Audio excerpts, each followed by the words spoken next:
Hey everyone, so our today's question is determine the empirical formula for oxide of iron which has 69.9% iron and 30.1% dioxygen by mass.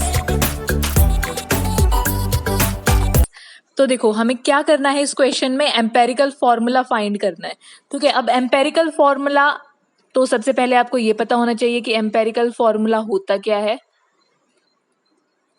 इसके बाद हमें ये भी पता होना चाहिए कि क्या क्या स्टेप्स हमें रिक्वायर्ड होंगे कि हम लास्ट में मतलब पूरा टोटल अच्छे से एम्पेरिकल फॉर्मूला फाइंड कर पाए. तो देखो, और नेक्स्ट हमें क्या पता होना चाहिए कि स्टेप्स क्या क्या होंगे कि हम एम्पेरिकल फॉर्मूला किस तरह से फाइंड कर सकते हैं. ठीक है, अब देखो हमें ये दिया हुआ है कि 69% आयरन है और 31% डाइऑक्सीजन है बाय मास. तो आपको ये पता होना चाहिए कि परसेंट बाय मास इसका क्या मीनिंग है. ठीक है, वैसे मैंने जब इससे पहले फर्स्ट क्वेश्चन जो इन टेक्स्ट क्वेश्चन कराया था उसमें बताया था परसेंट बाय मास, बट अभी हम फिर से देख लेंगे कि परसेंट बाय मास क्या होता है. तो सबसे पहले एम्पेरिकल फॉर्मूला क्या होता है ये देखो. तो एम्पेरिकल फॉर्मूला होता है an empirical formula represents the simplest whole number ratio of various atoms present in a compound. कोई भी कंपाउंड है हमारा, अब जैसे हमें क्वेश्चन में बोला है आयरन ऑक्साइड, तो आयरन ऑक्साइड में जो भी एलिमेंट्स प्रेजेंट है, एक तो आयरन प्रेजेंट है और एक ऑक्सीजन प्रेजेंट है. तो इन दोनों एलिमेंट्स का सिंपलेस्ट होल नंबर रेशियो जो भी होगा उनसे मिलके जो हमारा फॉर्मूला बनेगा. इनका पहले तो सिंपलेस्ट होल नंबर रेशियो हम फाइंड करेंगे.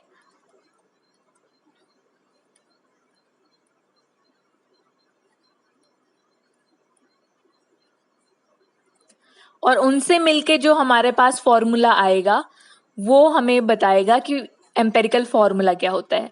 अब देखो एम्पेरिकल फॉर्मूला यानी कि हमें सिंपलेस्ट होल नंबर रेशियो निकालना पड़ेगा.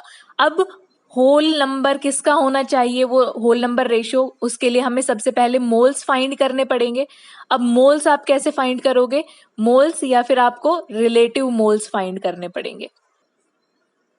तो देखो अब सबसे पहले हमें क्या करना है, रिलेटिव मोल्स फाइंड करने हैं.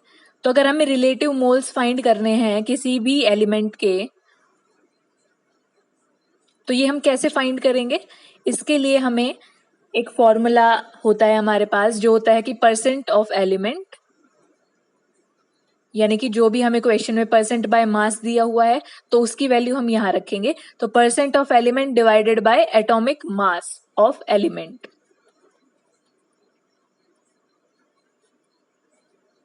जो भी आप एलिमेंट का रिलेटिव मोल्स फाइंड कर रहे हो उसका एटॉमिक मास से हम डिवाइड कर देंगे परसेंट को, तो आ जाएगा हमारे पास रिलेटिव मोल्स ऑफ एलिमेंट.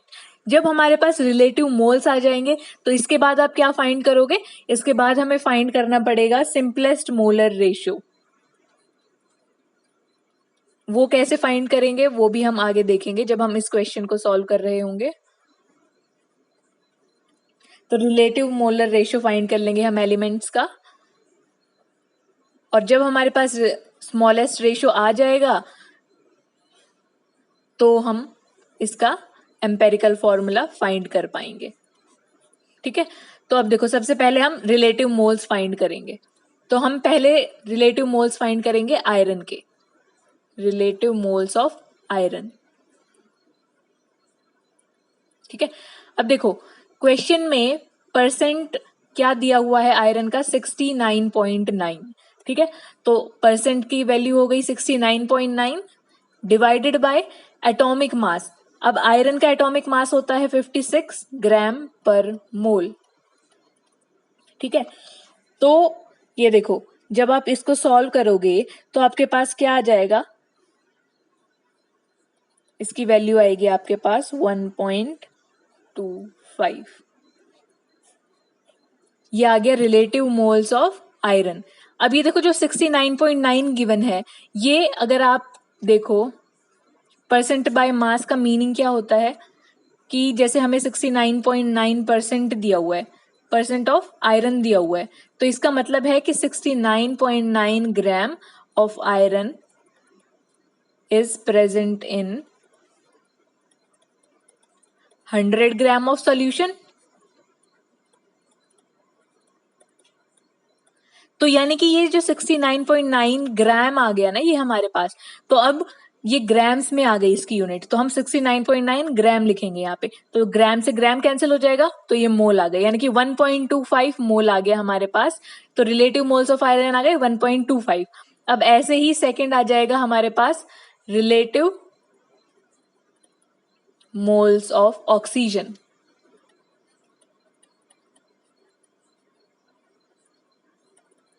तो रिलेटिव मोल्स ऑफ ऑक्सीजन देखो, अब इसके लिए फिर से हमें परसेंट चाहिए 30.1%, यानी कि 30.1 ग्राम ऑफ ऑक्सीजन हो जाएगा, डिवाइडेड बाय ऑक्सीजन का मोलर मास होता है 16, एटॉमिक मास 16 होता है, तो 16 ग्राम पर मोल।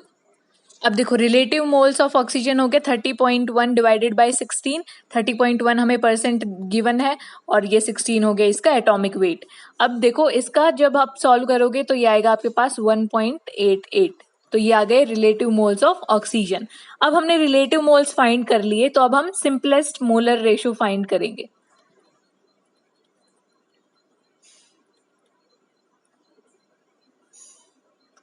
देखो अब हमें रेशियो लेना है, तो रेशियो हम लेंगे आयरन का और ऑक्सीजन का। तो अब आप देखो यहाँ पर 1.25 आ गया है और यहाँ पर 1.88। देखो जब आप इसको सॉल्व करोगे 1.25 इज टू 1.88, तो आपको सिंपलेस्ट होल नंबर रेशियो लाना है। तो उसके लिए आप क्या करोगे कि इनको डिवाइड करोगे, इन दोनों में से देखो आपको स्मॉल कौन लग रहा है, 1.25 स्मॉलर है, तो आप इन दोनों को पहले 1.25 से डिवाइड कर दो, 1.88 डिवाइडेड बाय 1.25। अब यहाँ पर तो 1 आ गया और जब आप इसको सॉल्व करोगे तो ये 1.5 आएगा। अब ये 1.5 यानी कि डेसिमल में आ रहा है और हमने बोला है होल नंबर होना चाहिए, तो आपको इस डेसिमल को हटाना पड़ेगा। अब आप कौन से स्मॉलेस्ट नंबर से इसको मल्टीप्लाई करोगे कि ये डेसिमल यहाँ से रिमूव हो जाए और होल नंबर आ जाए। देखो अगर आप 1 से मल्टीप्लाई करोगे तो ये सेम आ जाएगा, अगर आप 2 से मल्टीप्लाई करोगे तो देखो 2:3, स्मॉलेस्ट नंबर से भी मल्टीप्लाई कर दिया हमने और ये होल नंबर भी आ गया, यानी कि आयरन और ऑक्सीजन का हमारे पास स्मॉलेस्ट होल नंबर रेशियो आ गया है। अब आप यहां से फॉर्मूला फाइंड कर सकते हो कि Fe2O3 ये आ गया empirical formula of iron oxide, जिसका हमें गिवन था रिलेटिव मास, जिसका हमें परसेंट बाय मास दे रखा है आयरन का 69.9 और डाइऑक्सीजन का 30.1। तो उसके लिए जो आयरन ऑक्साइड होगा उसका फॉर्मूला ये होगा हमारे पास Fe2O3। तो ये आ गया हमारा एम्पेरिकल फॉर्मूला। अब ये स्मॉलेस्ट होल नंबर रेशियो में है कि आयरन 2 प्रेजेंट है और ऑक्सीजन 3 प्रेजेंट है यहाँ पे। सो ये हो गया हमारा empirical formula. So I hope आपको ये सब समझ आया होगा, ये वाला क्वेश्चन समझ आया होगा। अगर आपको कोई भी डाउट हो, you can comment down in the comment box and do like, share and subscribe to my channel. Share this video with your friends also. This will be helpful for them also. And thank you for watching.